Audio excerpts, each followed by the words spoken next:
আমি এখন বর্তমানে আছি স্পেনের সেগোভিয়া শহরে এবং এই শহরের ইতিহাস এবং ঐতিহ্য আজকে আপনাদের ঘুরে দেখাবো।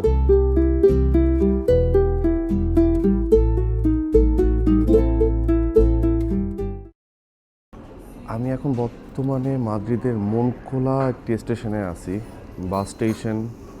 এখান থেকে আমার একটা বাস নিতে হবে সেগোভিয়ার জন্য, অলমোস্ট 1 ঘন্টার মতো লেগে যাবে।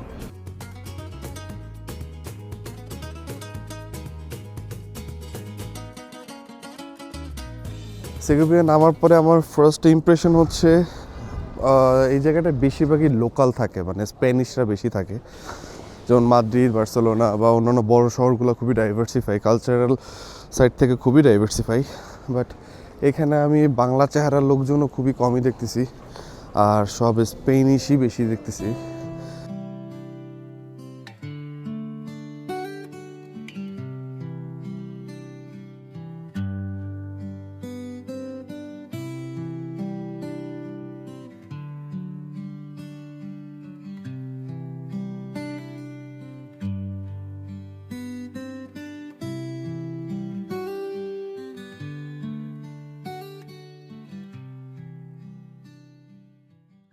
আমি এখন বর্তমানে দাঁড়িয়ে আছি রোমান অ্যাকুয়াডাক্টের সামনে।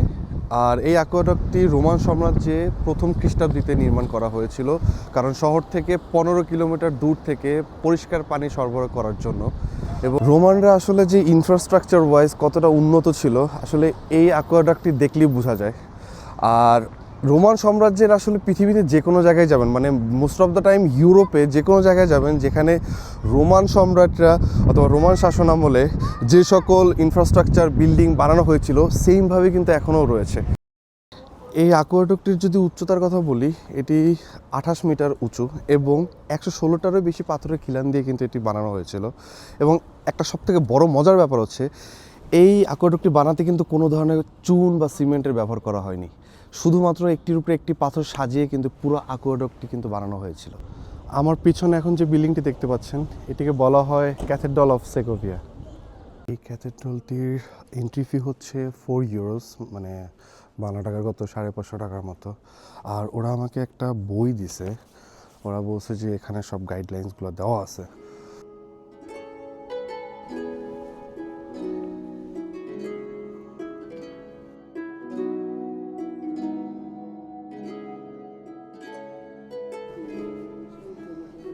এই ক্যাথেড্রালটির মধ্যে অনেকগুলো ছোট ছোট রুম আছে এবং প্রত্যেকটা রুমই মোটামুটি পেন্টিং দিয়ে সাজানো। এবং আমি যতটুকু জানতে পারলাম প্রত্যেকটা পেন্টিংয়ে হচ্ছে 1700 খ্রিস্টাব্দে বানানো হয়েছিল। এবং প্রত্যেকটা জায়গাতেই যে প্রাচীনকালের যে একটা ছাপ, ওই ছাপটা কিন্তু এখনও রয়েছে। এই ক্যাথেড্রালটি কিন্তু কোনো সাধারণ গির্জা নয়, এটি নির্মাণ করা হয়েছিল 1600 শতকে এবং তখনকার ইউরোপের সর্বশেষ গথিক চার্চগুলোর মধ্যে কিন্তু এটি একটি অন্যতম চার্চ ছিল। এবং ইউরোপে যখন রেনেসাঁর ছোঁয়া পড়েছিল তখনও কিন্তু সেগোভিয়ার এই গথিক চার্চটি তাদের ঐতিহ্য আঁকড়ে ধরে রেখেছিল।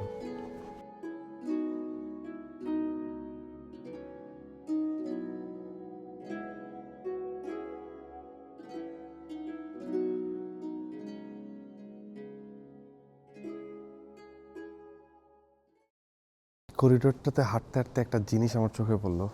আমার পিছনে প্রাচীনকালের অনেকগুলো তালার চাবি আছে, তালা কই আছে আমি ওইটা জানি না, হয়তো শত্রুপক্ষ ভেঙে ফেলছে চাবির অভাবে।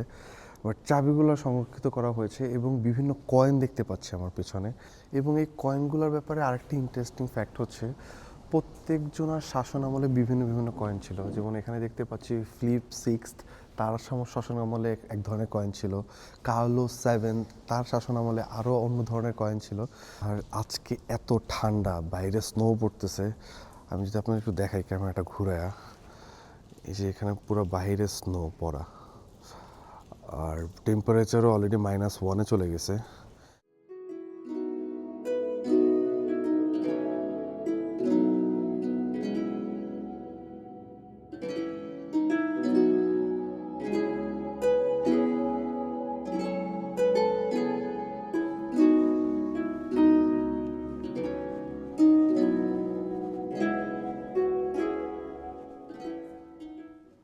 আমার আমার পেছনে যেগুলো দেখতে পাচ্ছেন এগুলো কিন্তু কোনো ধরনের পেইন্টিং না, প্রত্যেকটাই কিন্তু হ্যান্ডমেড, কাপড় এবং সুতা দিয়ে বানানো, এবং এত সুন্দর ডিজাইনগুলা।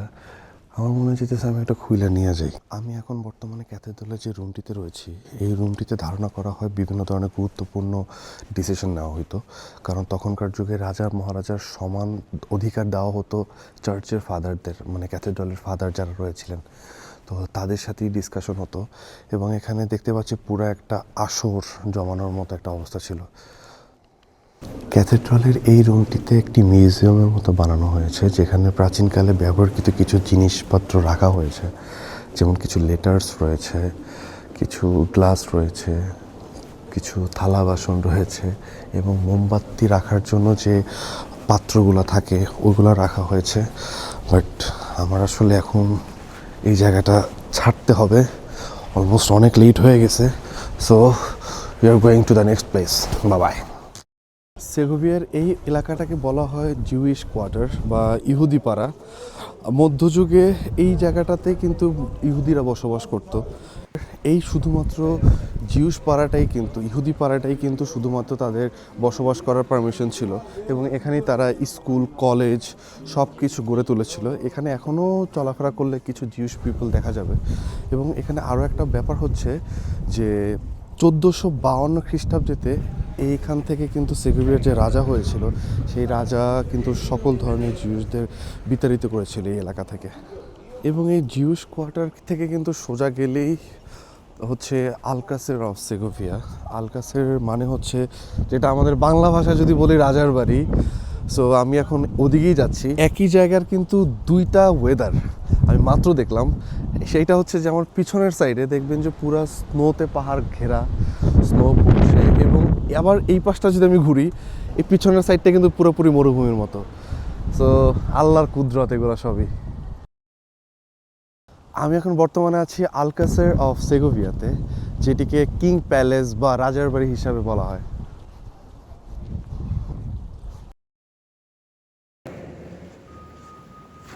ঢোকার জন্য একটা টিকিট কাটতে হয়।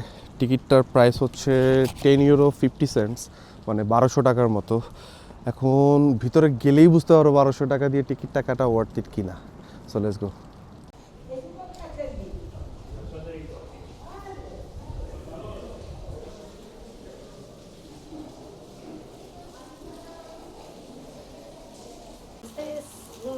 Equipo para escuchar la visita y estos son auriculares, ¿vale? Lo va conectando y se sienta por aquí si quiere, que ahora les avisamos. Vale, muchas gracias.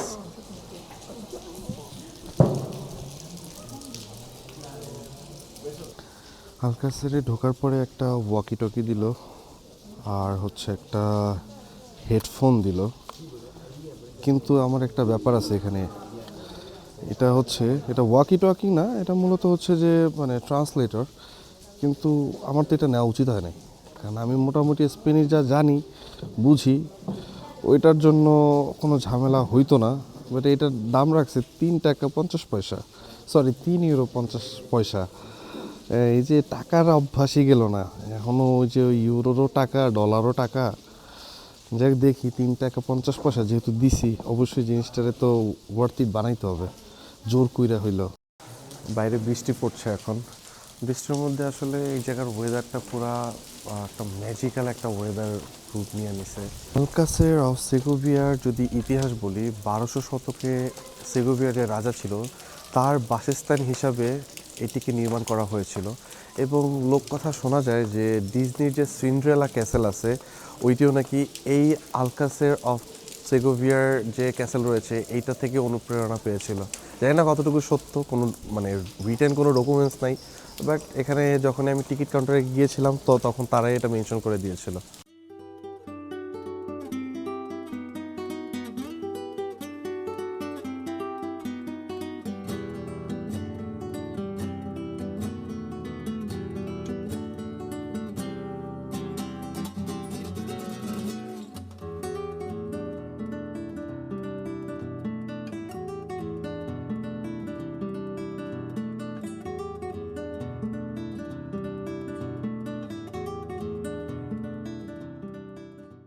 এই দুর্গটি কিন্তু বানানো হয়েছিল সেগোভিয়ার একটি পাহাড়ের চূড়ায়, এবং যদি আমি এর ইতিহাস বলি, এর ইতিহাস শুরু হয় রোমান সাম্রাজ্যে, এবং রোমানদের পরে এখানে মুসলিম এবং খ্রিস্টানরাও কিন্তু যখন এখানে বসবাস করেছিল, তখন এই জায়গাটি, এই ভবনটি কিন্তু তাদের প্রধান দুর্গ এবং রাজপ্রাসাদ হিসেবে কিন্তু তারা ব্যবহার করেছিল।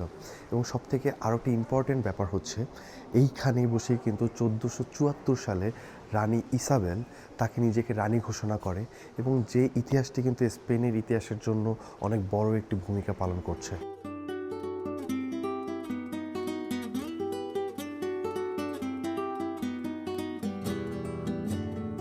মজার জিনিস কি জানেন, আমার পিছনে যে জায়গাটা দেখতে পাচ্ছেন না, এই জায়গাটা দেখে আসলে আমার কাছে এখন বর্তমানে রিয়েলাইজ হচ্ছে যে প্রেম করার জন্য না বেস্ট প্লেস। কারণ কেন, আমি আপনাদের কারণটা দেখাই।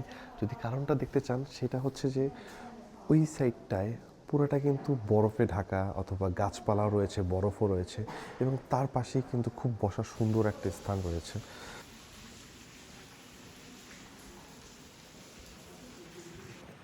এই জায়গাটা দেখা আসলে না বোঝার কোনো অপশনই নেই যে এখানে যুদ্ধের জন্য সকল ধরনের সামগ্রী এখানে রাখা হতো। এবং আমি যদি একটু দেখাই, সব কিছু মনে করেন এখনও ওরকমভাবে সাজানো আছে। প্রত্যেকটা জিনিসেরই কিন্তু বয়স অলমোস্ট 500 থেকে 600 বছর আগের।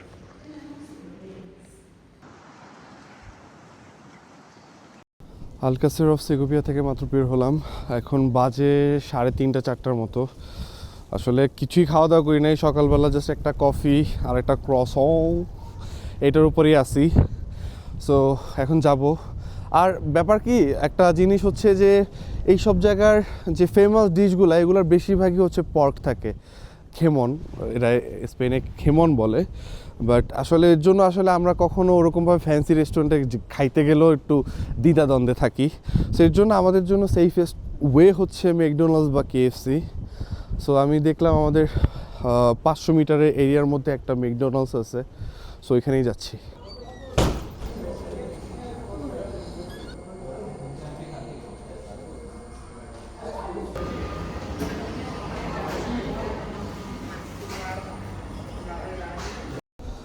খাওয়া দাওয়া শেষ, সোনার বাংলাদেশ।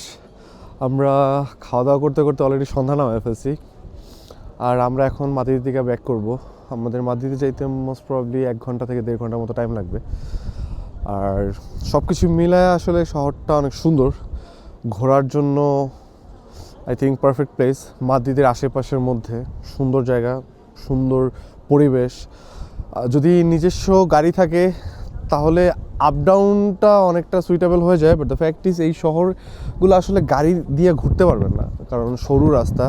আর প্লাস হচ্ছে এই ধরনের শহরগুলো আসলে ওয়াকিং সিটি বলা হয়। সো আপনি হেঁটে হেঁটে যতটুকু এনজয় করতে পারবেন, আমার কাছে মনে হয় না যে আপনি গাড়ি নিয়ে অতটা এনজয় করতে পারবেন। আর আজকের জন্য আসলে এতটুকুই। ইনশাআল্লাহ দেখা হবে মাদ্রিদের অথবা স্পেনের অন্য কোনো সিটিতে। আপনারা সবাই ততদিন ভালো থাকবেন, সুস্থ থাকবেন। আল্লাহ হাফেজ।